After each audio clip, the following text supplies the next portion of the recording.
Hello दोस्तों, स्वागत है आप सभी का आपके अपने चैनल बेसिक नॉलेज में। दोस्तों आज के इस वीडियो में लोग देखने वाले हैं क्लास 10th का हिंदी का मॉडल पेपर का सेट 4। जी हाँ दोस्तों, इससे पहले आप लोगों को तीनों सेट का सॉल्यूशन बता दिए डिटेल में आप लोगों का, और ग्रामर पोर्शन का भी दोस्तों अलग से हम वीडियो बना ही देंगे। ग्रामर पोर्शन मतलब ग्रामर का तो आंसर में आप बताएंगे, साथ में ग्रामर का अलग हर एक टॉपिक को लेकर एक वीडियो बना देंगे ताकि एग्जाम में कोई दिक्कत ना हो। चैनल को सब्सक्राइब कर लीजिए, पहली बार आए तो डिस्क्रिप्शन में आप लोग का टेलीग्राम का लिंक दिया, वहाँ भी आप लोग मुझसे जुड़ सकते हैं, और इंस्टाग्राम में भी जुड़ सकते हैं, वहाँ भी उसका भी लिंक डिस्क्रिप्शन में दिया हुआ है। सभी लोग अपने दोस्तों को शेयर कर दें ताकि सभी को पता चले। चलिए इस वीडियो को शुरू करते हैं दोस्तों। इससे पहले आप लोग बता दें, मैथ का टोटल सोल्यूशन, साइंस का टोटल, सोशल साइंस का टोटल अपलोड कर चुके हैं, आप लोग देख सकते हैं। मॉडल पेपर आप लोग एग्जाम के लिए बहुत ही ज़्यादा जरूरी होता है, ठीक है, क्योंकि इससे क्वेश्चंस अक्सर एग्जाम में पूछा जाता है। सभी दोस्तों को जरूर शेयर कर दे, हर एक व्हाट्सएप ग्रुप, टेलीग्राम ग्रुप, हर एक जगह में शेयर करते हैं, सभी को इसके बारे में पता चले। चलिए इस वीडियो में देख लेते हैं क्या क्या सवाल है। तो देखिए यहाँ 1 घंटा 4 सेट 4 है, पूर्णांक 40 मतलब 40 क्वेश्चन है, 40 नंबर का है। कोई भी यहाँ पर नेगेटिव मार्किंग नहीं होगा आप लोग का। देखिए गद्यांश दिया हुआ है, इसको आप लोग पढ़ लीजिएगा, बहुत ही अच्छा लिखा हुआ है। क्या लिखा हुआ है कि मनुष्य जन्म से ही अहंकार का इतना विशाल बोझ लेकर आता है कि उसकी दृष्टि सदैव दूसरों की बुराइयों पर ही टिकती है। हम लोग क्या करते हैं, हमेशा दूसरों की बुराई करते रहते हैं, लेकिन ये बहुत गलत बात है दोस्तों। आत्मनिरीक्षण को भुलाकर साधारण मानव को जिंदा में ही अपना जीवन बिताना चाहता है। इसके मूल में उसकी ईर्ष्या की दाहक दुष्प्रवृत्ति कार्यशील रहती है। दूसरे की सहज उन्नति को मनुष्य अपनी ईर्ष्या के वशीभूत होकर पचा नहीं पाता, उनके गुणों को अनदेखा करके केवल दोषों और दुर्गुणों को ही प्रचारित करने लगता है। दोस्तों अगर किसी आदमी में गुण है भी ना, तो हम लोग क्या सिर्फ उसके दुर्गुणों को निकालते हैं, जिसमें कोई कितना अच्छा कर ले उसको नहीं दिखता है, लेकिन थोड़ा सा अगर किसी में बुराई आ जाए तो वही देखा जाता है। यहाँ देखिए उसी के बारे में यहाँ बहुत ही अच्छा गद्यांश लिखा गया कि इस प्रक्रिया में वह इस तथ्य को भी विस्मृत कर बैठता है कि ईर्ष्या का दाहक स्वरूप स्वयं उसके समय स्वास्थ्य और सद्वृत्तियों के लिए कितना विनाशकारी सिद्ध हो रहा है। मतलब किसी का अगर ईर्ष्या कीजिएगा तो आप में भी दोस्तों बुराई ही आएगी। यहाँ देख सकते हैं स्वास्थ्य सद्वृत्तियों पर असर पड़ेगा। परनिंदा को हमारे शास्त्रों में पाप बताया गया, मतलब किसी दूसरे की निंदा करना दोस्तों हमारे शास्त्रों में पाप बताया गया। इसलिए अगर आज से आप लोग किसी की निंदा करते हैं तो छोड़ दीजिए, ठीक है। वास्तव में मनुष्य अपनी न्यूनताओं, अपने दुर्गुणों की ओर दृष्टि उठाकर देखना भी नहीं चाहता, क्योंकि स्वयं को पहचानने की यह प्रक्रिया उसके लिए बहुत कष्टकारी। और कोई भी अपने आप तरफ नहीं देखता कि हाँ मुझ में ये कमी है, मुझ में ये दुर्गुण है, बस दूसरों को देखता रहता है। तो बस अपने अंदर जो कमी है दोस्तों उसको सुधारिए, बाकी जिंदगी बहुत खुशहाल हो जाएगी। चलिए देखते हैं क्या है पहला सवाल। मनुष्य का जन्म किसके बोझ के साथ होता है? दोस्तों बहुत आसान सवाल, आप लोग दे दीजिएगा। इसका जवाब क्या हो जाएगा? अहंकार। मनुष्य का जन्म अहंकार के साथ होता है। दूसरों की उन्नति को मनुष्य क्यों नहीं देखना चाहता? क्यों नहीं देखना चाहता है? ईर्ष्या भाव के कारण। ईर्ष्या भाव के कारण दोस्तों किसी का उन्नति कोई देखना नहीं चाहता है। नेक्स्ट क्वेश्चन देखिए, स्वास्थ्य और सदाचार नष्ट हो जाते हैं। स्वास्थ्य और सदाचार कब नष्ट हो जाते हैं? कब? ईर्ष्या के बस में होने पर, क्रोध के बस में होने पर, स्वास्थ्य के नियमों का पालन न करने पर, कि अनैतिक कार्य करने पर। तो आप लोग यहाँ देख सकते हैं, यहाँ पर देख सकते हैं इसका क्या हो जाएगा। देखिए स्वास्थ्य और यहाँ देखिए क्या लिखा हुआ है, स्वास्थ्य और सभ्यता के लिए कितना विनाशकारी सिद्ध हो रहा है? ईर्ष्या का दाहक स्वरूप, मतलब ईर्ष्या के कारण ना। तो यहाँ सही आंसर क्या है? ईर्ष्या के बस में होने पर, यानी कि ऑप्शन ए बिल्कुल सटीक जवाब हो जाए। आगे चलते हैं 4 नंबर। किसे भुलाकर मनुष्य निंदा में ही अपना जीवन बिताता है? तो दोस्तों किसे भुलाकर? आत्मनिरीक्षण को भुलाकर। आपके अंदर क्या है, आप किस में अच्छा है, इसको भुलाकर दूसरों के खाली कमी देखते रहता है।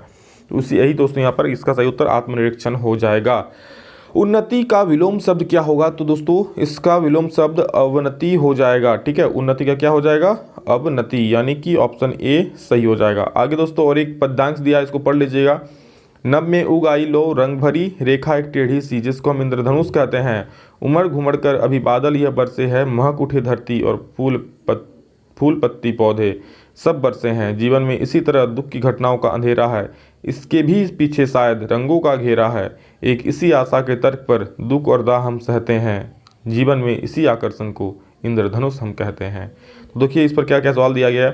कहा गया बादलों की तुलना किससे की गई है? तो दोस्तों बादलों की तुलना जीवन में जो दुख है उनसे की गई। आप लोग देख सकते हैं ना कि अंधेरा घनेरा बादल, किससे तुलना की गई? इसका जीवन के दुखों से, यानी कि ऑप्शन सी यहाँ पर दोस्तों सटीक जवाब हो जाएगा।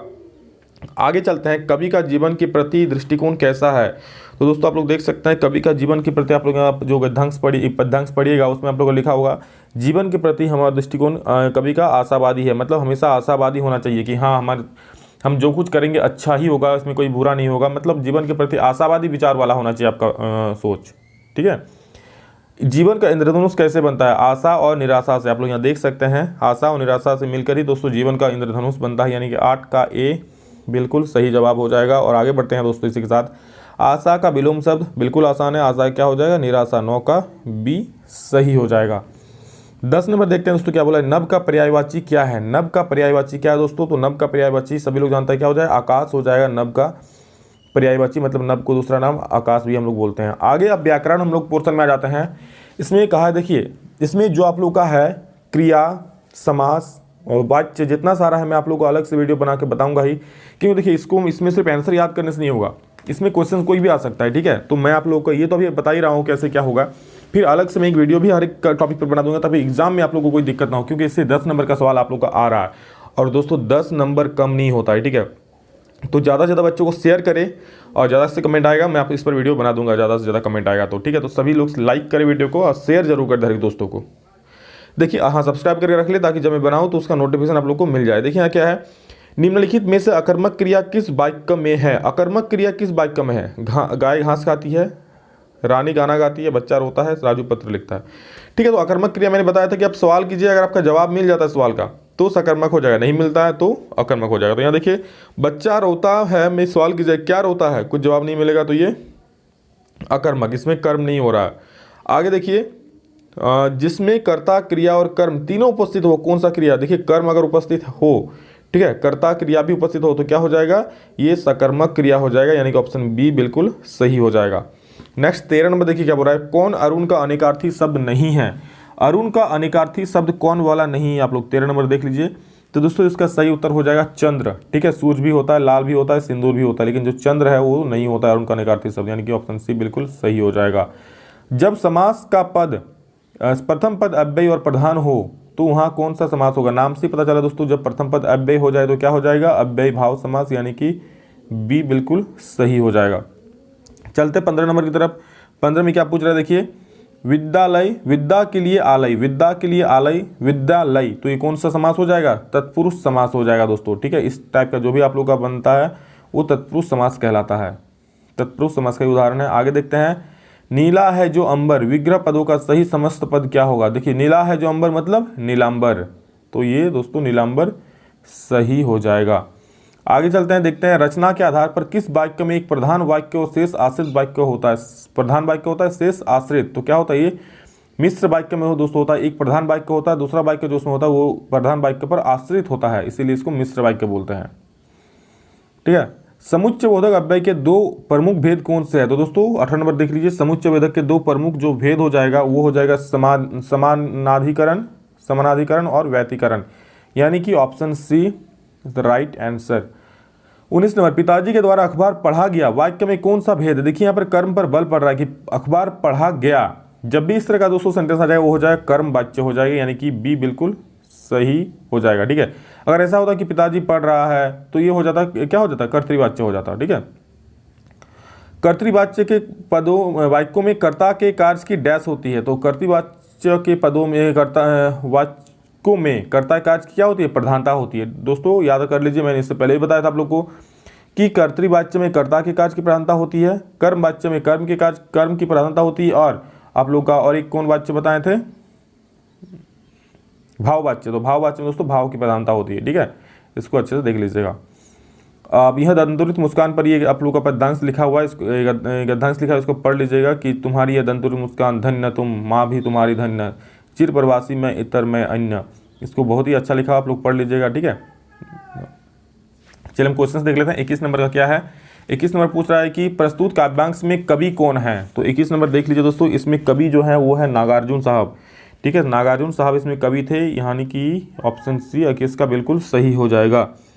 चलते हैं 22 नंबर की तरफ। 22 में क्या बोल रहा है दोस्तों, दंतुरित का क्या अर्थ है। दंतुरित मतलब क्या अर्थ है दोस्तों, दंतुरित मतलब नए नए दांत। आप लोग देखोगे जब छोटे बच्चे के नए नए दांत आता है और वो मुस्कुराता है तो कितना बढ़िया लगता है ना, तो ही दंतुरित मुस्कान मतलब नए नए दांत होते हैं, कितना मनमोहक उसकी हंसी होती है उस वक्त। माँ बच्चे को क्या कराती है, तो दोस्तों माँ बच्चे को मधु पर कराती है, यानी कि मधु खिलाती है, यहाँ पर सी ऑप्शन बिल्कुल सटीक हो जाएगा, ठीक है। छोटे छोटे बच्चों को मधु खिलाया जाता है ना, छोटे बच्चों में, छोटे छोटे जब बच्चा छोटा रहता है तब। कवि ने धन्य किसे कहा है, तो कवि ने धन्य किसको कहा है दोस्तों, यहाँ पर माँ को धन्य कहा गया है, माता और पुत्र को दोनों को यहाँ धन्य कहा गया है। ऑप्शन ऑप्शन बी बिल्कुल सही हो जाएगा। तो 24 का बी हो गया। आगे चलते 25 नंबर क्या बोल रहा है, देखिए बादल किस दिशा से आ रहे हैं दोस्तों, ये आप लोग पाठ से उत्तर क्वेश्चन उठाया गया है। तो बादल दोस्तों यहाँ पर अज्ञात दिशा से आ रहे हैं, ठीक है, यहाँ पर डी सही हो जाएगा। आगे देखिए, कहीं सांस लेते हो घर घर भर देते हो, इस पंक्ति का अर्थ क्या है। कहीं सांस लेते हो घर घर भर देते हो, इस पंक्ति का अर्थ है फागुन की हरियाली महसूस करना, ठीक है। बी नंबर सही हो जाएगा 26 का, B is the right answer. Next 27 number देखते हैं दोस्तों क्या बोला है। सूर्यकांत त्रिपाठी निराला का जन्म कब हुआ था। दोस्तों आप लोगों को मैं पहले ही बता चुका हूँ, जो भी आप लोगों का पाठ है उसका लेखक का नाम जरूर याद कर लीजिएगा, उससे क्वेश्चंस जरूर आएगा, ठीक है। 100% है, जो भी पाठ है उसका लेखक या फिर कवि का नाम जरूर याद कर लीजिएगा। 27 का दोस्तों सही उत्तर हो जाएगा डी, यानी कि 1899 ईस्वी में उनका जन्म हुआ था, वो भी बंगाल में हुआ था। आगे देखिए, मर्यादा न लही के माध्यम से सूरदास की गोपियाँ कौन सी मर्यादा न रहने की बात कह रही है। दोस्तों यहाँ पर प्रेम की मर्यादा न रहने की बात कर रही है, और ये दोस्तों पिछले कुछ सेटों में भी हम लोग इसका सवाल प्रश्न देखे थे। फिर से गद्यांश दिया है, इसको पढ़ लेना। हलदर साहब को लेकर है, कैप्टन जो उसमें है चश्मा बदलता है, ये वो वाला है, तो आप लोग देख लीजिएगा। और इसका क्वेश्चन आप लोग खुद से भी आंसर दे सकते हैं। चलिए मैं आंसर बोल देता हूँ आप लोग को। हलदार साहब को क्या अच्छा नहीं लगता है। दोस्तों हलदार साहब को यहाँ पर पानवाली के द्वारा एक देशभक्त का मजाक उड़ाना बिल्कुल भी अच्छा नहीं लगता है, ठीक है। और अच्छा लगेगा भाई, क्यों, ये करना भी नहीं चाहिए। नेक्स्ट दोस्तों, बूढ़ा मरियल सा लंगड़ा आदमी कौन था। बूढ़ा मरियल सा लंगड़ा आदमी कौन था, तो वो दोस्तों था कैप्टन जो चश्मा बदला करता था नेताजी का, तो 30 का सी हो जाएगा। कैप्टन क्या काम करता था, तो दोस्तों कैप्टन फेरी का काम करता था, यानी कि यहाँ पर सही उत्तर क्या हो जाएगा, सी बिल्कुल। हल्दार साहब पानवाले से क्या जानना चाहते थे। दोस्तों हल्दार साहब पानवाले से कैप्टन के बारे में जानना चाहते थे और भी ज़्यादा, इसलिए ऑप्शन डी सही हो जाएगा। नेक्स्ट क्वेश्चन चलते हैं 33 नंबर। लेखक बाल गोविंद भगत की किस विशेषता पर अत्यधिक मुग्ध था। लेखक जो थे वो बाल गोविंद भगत की किस विशेषता पर मुग्ध हो गए थे, तो इसका सही उत्तर दोस्तों हो जाएगा मधुर गान पर, ठीक है। मधुर गान पर जो बाल गोविंद मतलब गान गाते थे उस पर मुग्ध हो गए थे, तो 33 का सी सही हो जाएगा। 34 नंबर चलते हैं। बाल गोविंद भगत पाठ के आधार बताएं, रोपनी किसे कहते हैं। बाल गोविंद भगत जो पाठ है दोस्तों उसमें रोपनी किसे कहा गया है, वही पूछा आप लोग से, तो याद रखिएगा रोपनी यानी कि धान की रोपाई को कहा गया है, ठीक है। अक्सर हम लोग इधर भी रोपनी धान की रोपाई को ही कहते हैं। आप लोग उधर क्या कहते हैं कमेंट में जरूर बोलिएगा। आगे देखिए, बाल गोविंद भगत के संगीत को लेखक ने क्या कहा है। बाल गोविंद भगत का जो संगीत है दोस्तों, उन्होंने लेखक को उस संगीत को लेखक ने क्या कहा है, तो उसको जादू कहा है, मतलब उनको इतना अच्छा लगा संगीत को उसको जादू कहा है। तो नेक्स्ट क्वेश्चन हम लोग क्या है देख लीजिए। बाल गोविंद भगत कौन से माह में प्रभातियां शुरू करते थे। 36 नंबर। तो दोस्तों एक आप लोगों का होमवर्क रहता है कि इसका आंसर आप लोग कमेंट में जरूर बोलेंगे, क्या बाल गोविंद भगत कौन से माह में प्रभातियां शुरू करते थे। सभी लोग इसका आंसर कमेंट में बोलेंगे, ठीक है।